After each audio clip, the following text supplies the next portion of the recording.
বিসমিল্লাহির রহমানির রহিম। কারোর পাহাড় পরিমাণ যদি দেনা থাকে, এই দোয়াটি পড়লে আল্লাহ তাআলা তার দেনা ইনশাআল্লাহ শোধ করে দেবে। হযরত আলী রাদিয়াল্লাহু তাআলা আনহুর কাছে একটি গোলাম এসে বলছে, আমার গোলাম, আমার আকা আমাকে কিছু পয়সা চেয়েছে আমার কাছ থেকে, তুমি পয়সাটা নিয়ে আসলে আমি তোমাকে আজাদ করে দেবো। তো হযরত আলী রাদিয়াল্লাহু তাআলা আনহুর কাছে এসে বলছে, আমাকে একটু সাহায্য করো।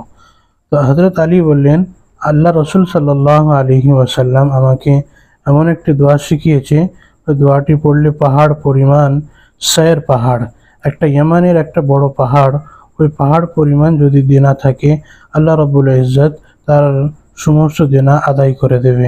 এই দোয়াটি হচ্ছে, আল্লাহুম্মা কফিনি বিহালালিকা আন হারামিকা ওয়া আগনিনি বিফাদলিকা আম্মা সিওয়াক।